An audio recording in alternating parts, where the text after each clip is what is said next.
Here is another in NBC's great parade of new shows.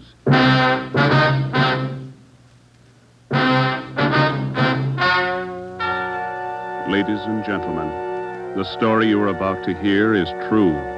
Only the names have been changed to protect the innocent. NBC brings you Dragnet.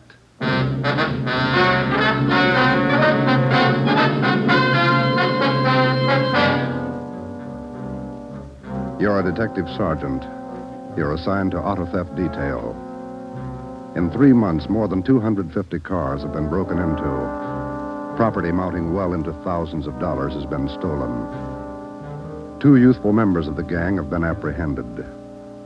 The all-important brains of the criminal ring, the leaders, are still at large. Your job, get them.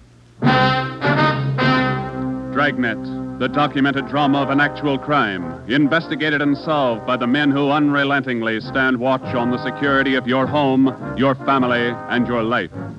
For the next 30 minutes, in cooperation with the Los Angeles Police Department, you will travel step by step on the side of the law through an actual case from official police files. From beginning to end, from crime to punishment, Dragnet is the story of your police force in action. It was Monday, March 2nd. It was cold in Los Angeles. We were working the night shift out of auto theft. My partner's Ben Romero. The boss is Ed Backstrand, chief of detectives. My name's Friday. I was on the way back from the interrogation room, and it was 10:58 p.m. when I got to room 26, chief of detectives' office. Real tough kids, aren't they? Yeah, they won't admit a thing. Now, sit down. Thanks. When'd you pick him up? About 8:30 tonight in the parking lot behind the Star Theater out on Sunset. He was lifting the radio out of a 48 convertible. He's had lots of experience. The report says you picked up a 19-year-old girl with him. She was waiting for the guy in a parked car across the street from the theater. Car was full of loot. The first real break we've had on those auto burglaries in 3 months, and it's no good to us. Neither one of them will talk. They won't even admit they know each other. You run makes on them? Just did. We've been questioning the boy for an hour, getting nowhere. What's his name again? Freeman, Stanley Freeman. Oh, yeah. Age 20. Address? Butte, Montana. Down here for a vacation. He doesn't lie very well, Ed. He's never been to Butte, Montana in his life. Knows less about the town than I do. Well, get to him. Right, Ed. Where'd you put the girl? We had a policewoman take her to our office. We can talk to her when we finish with the boy. Well, what's her story? Hasn't any. She won't even open her mouth. 19 years old, probably needs a good spanking. Now get him to talk. Right.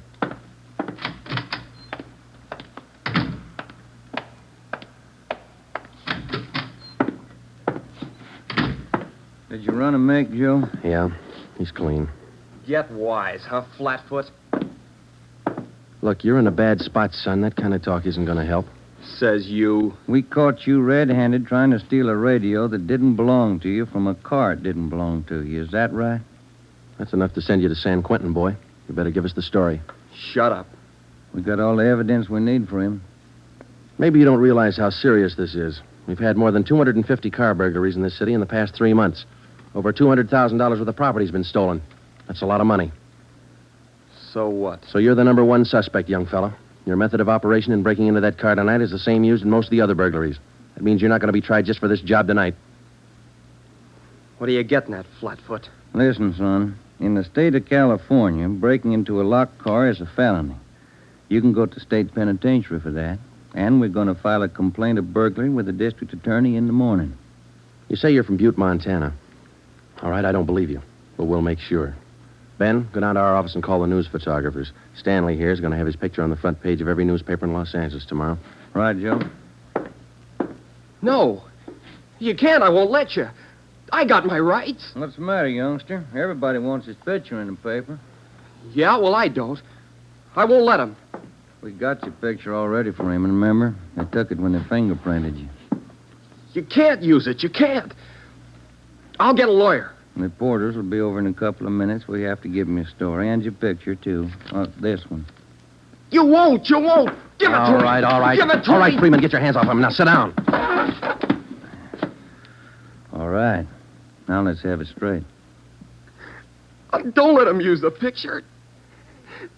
Don't let him. You can't. You can't do it. We gotta have the truth, son. Now, look, you're 20 years old. You know right from wrong. You'll have to take your medicine. If you cooperate, we'll do all we can to help. Oh, I live out in the Wilshire district. All I wanted was a little extra money. We didn't take much. We didn't think it was so wrong. It was stealing, Freeman. You know that's wrong. Where do you live out there? Piper Avenue. 821 Piper. Oh, you won't give him my picture. You live there with your family? Yeah, my mother. Father's dead. Oh, promise me you won't give him the picture. My mother, she'd see it. Oh, promise me. You're working with a gang on those auto burglaries. We know that. Now, who are they? Where are they? And what's the setup? I can't. They get me for it. Who'd get you? I can't tell you. I can't. Who's your girlfriend, Stanley? The one you were with tonight? Joanne. Joanne Miller. Where does she live? Piper Avenue, same as me. Lives on the same block, 866. Is that her home? She live there with her folks? Yeah. Mother and father. They work. And you got her into this. Isn't that the story she gave us, Ben? I did not. I didn't. It was her. She said a bunch of kids were doing it. It was quick money, something to do at night. She started it. All right, Romero. I'll go see the girl. You stay here with Freeman. All right, Joe. Just stay put in that chair for him.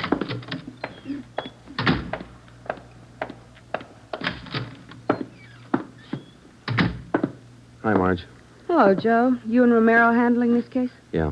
I'd like to talk to the girl a few minutes. Marge, will you stand by? Right, I'll sit over here. Thanks.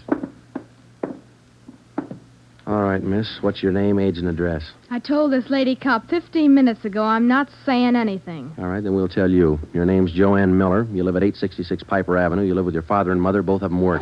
You're a liar. That's not me. You're 19 years old. You live on the same block as your boyfriend, Stanley Freeman, and you're the one who got him mixed up in this gang. Isn't that right? No, it's not right. It's not. I didn't do anything. Well, that's only half the story. Freeman told us everything. You want to hear the rest? No. Stan wouldn't tell you. He wouldn't. He told us how you got him mixed up in it. Quick money. That's what you told him, didn't you? No, it was him. I can prove it. The rest of the kids will tell you. He got me in this. Ask them, they'll tell you. It was Stanley and Fred Milford and George Jansen. They started it, all three of them. All right. Will you tell the story to a police stenographer? I'll tell him everything. He's not blaming this on me. Marge, will you go get the stenographer? Right, Joe. Now, how many persons in this gang of yours? Oh, about 10 or 12. And it's not my gang either. He got me into this, and now he's trying to lie his way out, blaming me. How long you been doing this, burglarizing cars? Me? Oh, only about 2 weeks. It was supposed to be fun, something to do at night. The rest of them been at it a couple of months. Who's the head of the gang? I told you, it's him, Stanley, and Fred Milford and Jansen, all three. I only started going out with them 2 weeks ago, maybe less. All right, Joanne. Tell it to the stenographer the same way. Stenographer will be in a minute, Joe. Okay, Marge, thanks. Stay with her. Right, Joe.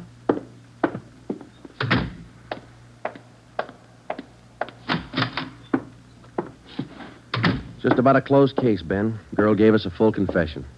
She didn't. Oh, you're not tricking me again. She didn't. She told us you're one of the leaders of the gang, Stanley. Said you got her into all this. The other two are George Jansen and Fred Milford. About a dozen kids.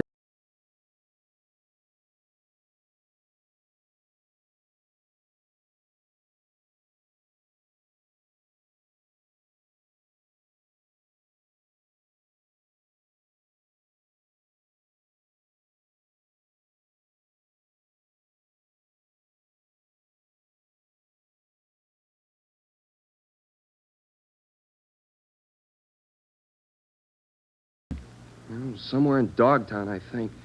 Down around South Main, near the railroad yards. Who's it delivered to? Oh, I don't know exactly. I heard Jansen mention the name once. Myra, he said. It's supposed to be a big secret. Myra, that's all I remember. Where does Jansen and Milford live? Well, Jansen rooms down on East Flower. 1042, I think. It's a rooming house. And Milford lives 2 blocks over from me on Quincy. 234 Quincy. He lives with his grandmother. Got that, Ben? Right. All right, let's pick up Milford and Jansen. It was 10 minutes past 1 when Ben and I returned to headquarters with George Jansen and Fred Milford in our custody. In Jansen's room at 1042 East Flower Street, we found 2 fur coats, a box full of new car accessories, an S&W .38 revolver, and a .45 automatic. When we picked up Fred Milford at his home, we discovered 5 deluxe car radios hidden in the garage, plus a valuable assortment of cameras, cigarette lighters, and clothing. Both Jansen and Milford refused to talk, but when we got them to headquarters and showed them the signed statements of Stanley Freeman and the girl, Joanne Miller, they broke. Milford, where else did you and your gang operate besides the Wilshire district? No place, only out there, that's all. Same type of car burglaries have been committed all over the city. You telling us your gang didn't have a hand in them? It's the truth. Our territory was Wilshire district. We didn't go outside. You mean some other gang's responsible? I don't know. All I know is we didn't have any part of them. Is there another gang, Milford? Maybe, I don't know. You find out. It's none of my business. It is your business, Milford. You admit you and your gang committed 55 jobs in the past 3.5 months. That leaves about 200 jobs to be accounted for. Yeah, that's right. You figure it out. We have figured it out. I think you and your gang of young thieves pulled every one of those 250 jobs. There isn't any other gang. That's the story the district attorney's going to get. You're crazy. There is. I know there is. Then give us the information and save yourself a lot of trouble. Well, we're not the only ones. That's all I know. Milford, do you know how many years you get for auto burglary? I told you, we're not the only ones. There must be a couple of others besides us. Vince Mahoney, he's got a gang. Where does Mahoney operate? West Hollywood and Beverly. Where's he live? I don't know. Honest, I only met him a couple of times. Where'd you meet him? I don't remember. Where'd you meet him, Milford? Delivery. I met him down at the delivery place a couple of nights. When you delivered the property you stole from cars, is that right? Yeah. Where was that? Down by the railroad yards. Where?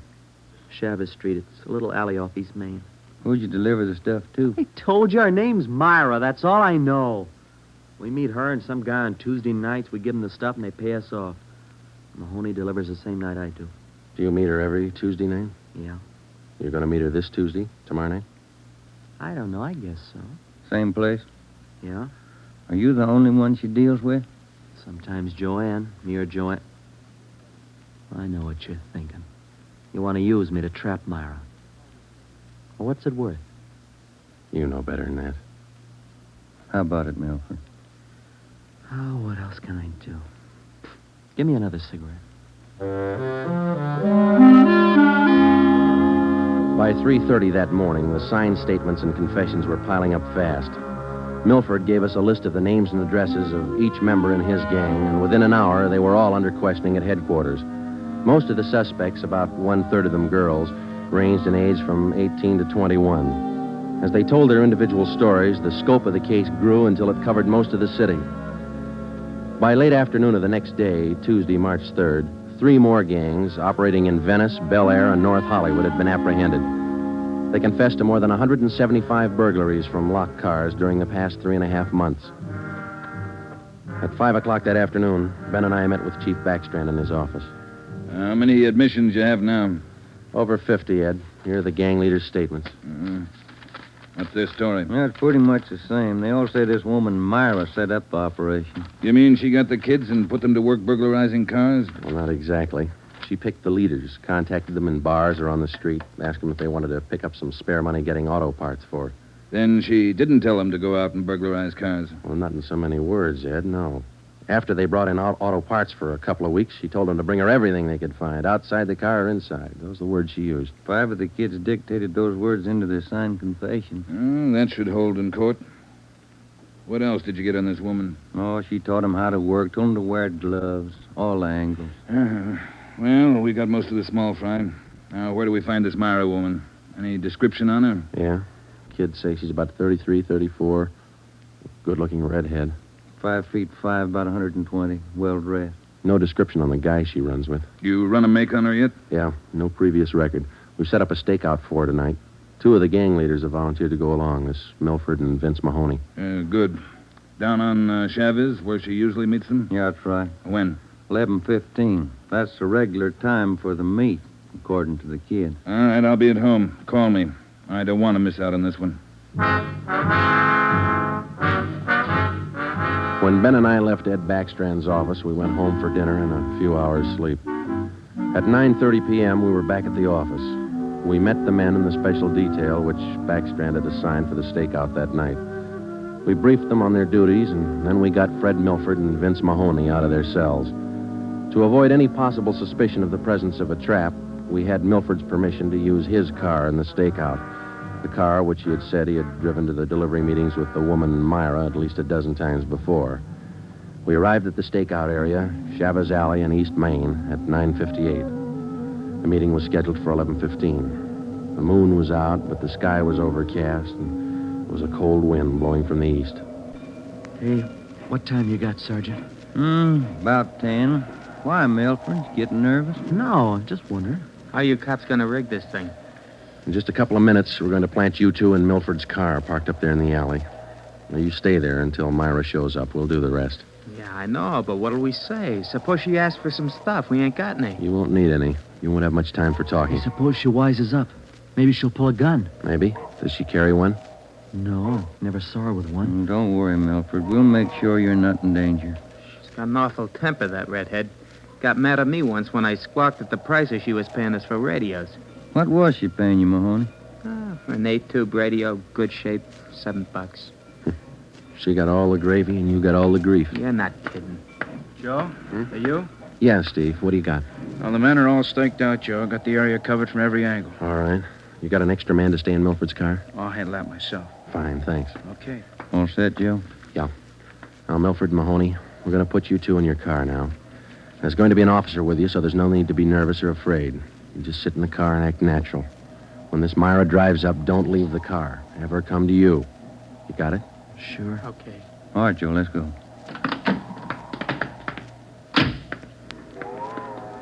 Sure is cold out. I don't even have a heater in my car.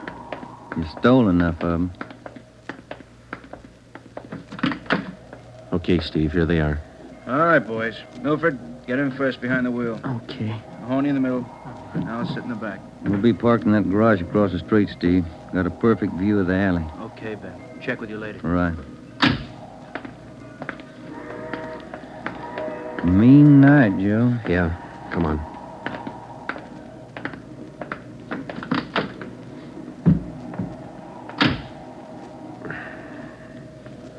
It's cold here in the garage, isn't it?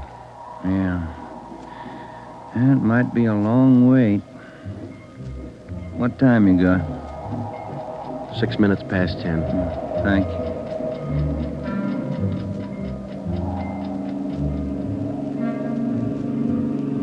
Hey, Joe. What is it? No, it's nothing. Thought that passing car was turning in the alley. Relax. It's early.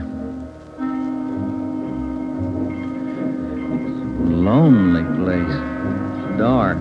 Gets on your nerves.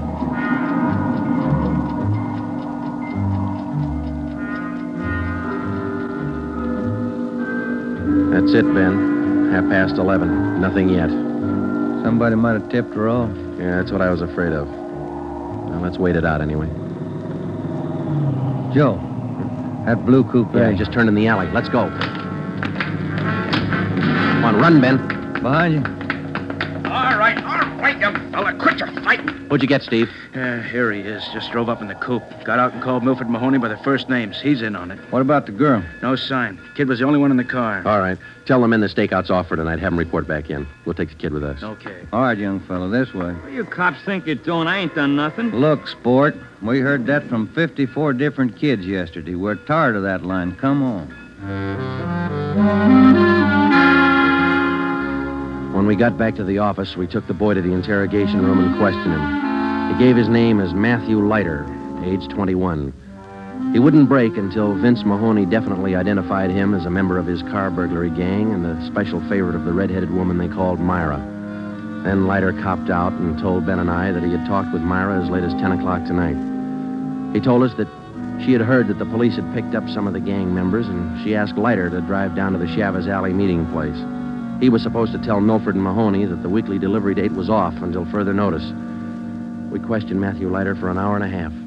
You told us a little while ago that you talked with this woman, Myra, late tonight. Yeah. Where'd you talk to her? At her home? Her home? Don't be stupid. Nobody knows where she lives. I met her at a bar. Which bar? Julius. Out on Santa Monica. How did she contact you? Called me at home. She's not such a bad dame. She treats you right. Sure, that's why you're in jail. Did you ever call her on the phone? I don't know her number. None of the kids do. She's smart. She taught me all I know about the racket. You'll have a rough time getting her. Maybe, but we'll get her. Ben and I left the office at 2 a.m. and went home to bed. We reported in at 8 that morning to Ed Backstrand. The three of us went down the street to Koken's restaurant for a cup of coffee. Nobody was in a good mood. We had most or all the small fry in the citywide burglary ring, but it seemed we were still a long way from cracking the inner circle. The latter kid said that none of them knows where she lives, what her phone number is, nothing. Pass the sugar, Ed. I think we still have a few angles to study on that score. Right now, I've got some more bad news for you. What's that? You been through your mail this morning? No, not yet. We haven't had a chance. I saw the overnight reports. There were 32 car burglaries last night. 32. All the way from Wilmington to North Hollywood. How you figure it? I can't.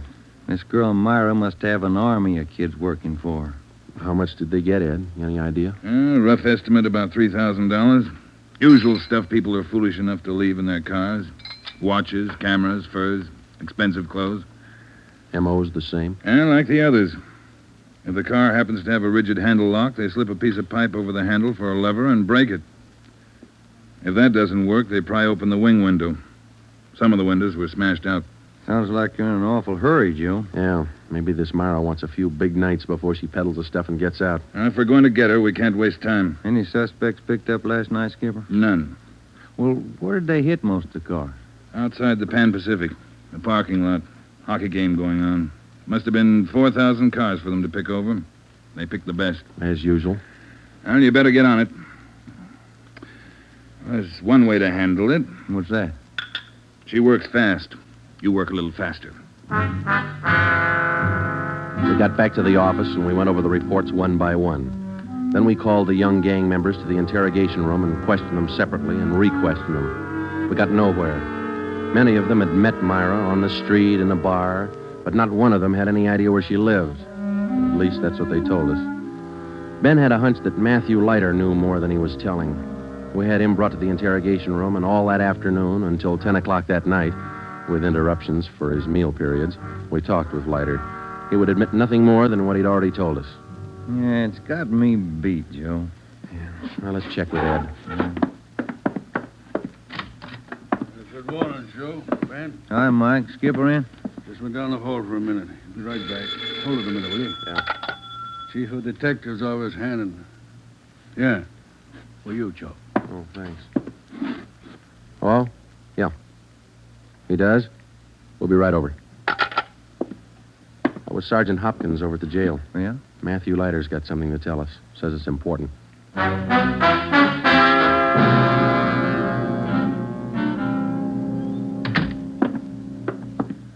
Have a chair here, Leiter. Yeah, thanks. All right. You wanted to see us. I'm getting even with that dame Myra. I'm squaring with you. Yeah? She told me if I was picked up, she'd have me out in a couple of hours. She promised me a lawyer if anything happened. Said she'd get me bail. All right. Where can we find her? I don't know if she's there now, but you can find out at Francisco Motors. Big used car lot. Garage, too. It's out on Melrose past La Cienega. What's the tie-up? That's where she fenced most of the stuff we stole. Some old guy she buddies with runs the place. Big shop in the back. Store a lot of hot stuff there. Barney, Yes, Sergeant? we're through with him. Take him back. We checked with Chief Backstrand, and then we drove out to the Francisco Motor Company. We located it on the corner of Melrose and Geneva Avenue. It was a big layout. Consisted of a large used car lot sign bannering the slogan, Deluxe Auto Accessories, lowest prices in town. Along the back end of the lot, there was a large L-shaped garage. We found the man in charge, and he gave his name as Paul Hackett, the owner of the car lot. In the garage, we found the entrance to a large back storeroom. It was loaded with thousands of dollars worth of auto radios, spotlights, cratefuls of assorted car accessories. Special closets built into the walls of the garage contain racks of fur coats, suits, dresses. Below that, smaller boxes containing watches and cameras, all wrapped in tissue paper. You can save all of us a lot of time and trouble by talking to us now, Mr. Hackett. Where is Myra? I don't know who you're talking about. I don't know what you're talking about. Can you explain what we just found in your garage? I didn't know it was there. I didn't know it was stolen. Well, which is it, Mr. Hackett? Make up your mind. I bought it. But I didn't know it was stolen. You can't prove I did know. I think we can prove it, Mr. Hackett. Some of those stolen car radios stored back there, the serial numbers are filed off, and this workbench here is full of filings. I didn't know. You'll have to do better than that. How does Myra figure in? I don't know. I don't know what you're talking about. It's all right with us, Hackett. We found the stuff and we got you. If we don't find Myra, you'll be doing time for 2 people. Stand still. You can't. You can't do this to me. I don't know anything about it. Come on, Hackett. We're taking you in.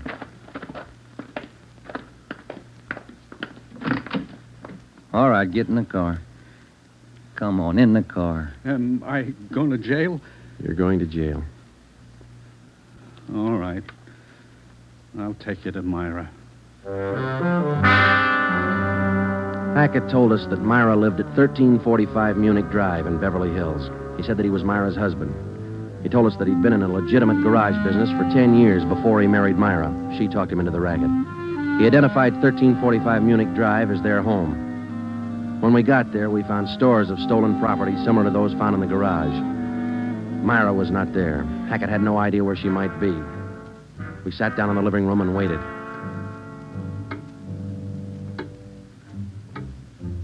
One hour, 2 hours, 3 hours. After 5 hours of waiting, the monotony started to wear on everybody's nerves, especially Hackett's. The whole thing, it was her idea. I should have known, all hers. She did this to me. I won't take it alone. Where is she? You tell us, Hackett. Told you, I don't know.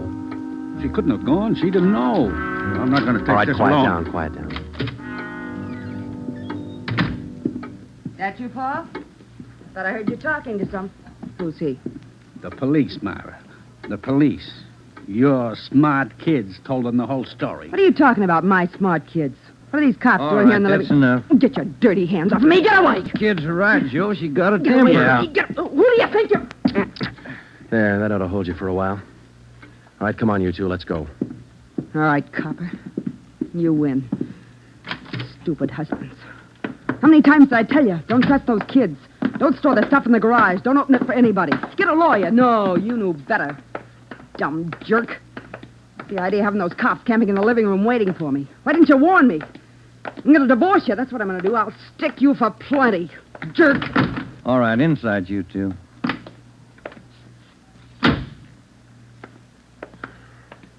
You got a smoke, Ben? Yeah. Here. Thanks. I was just thinking. What? Those kids were right. She's a pretty nice-looking woman. Yeah. Nice face. Beautiful figure. Mm-hmm. Sure talks a lot, though, doesn't she? Yeah. Hey, Joe, remind me to take home some flowers to my wife tonight, will you?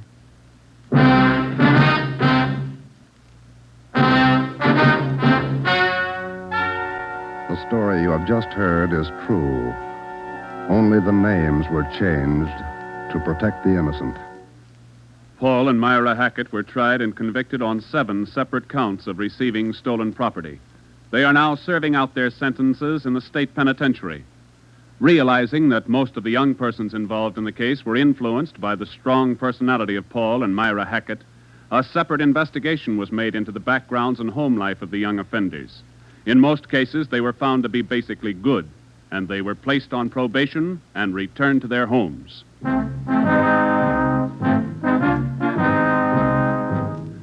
You have just heard the 13th in a new series of authentic cases from official files. Technical advice for Dragnet comes from the office of W.A. Wharton, Acting Chief of Police, Los Angeles Police Department.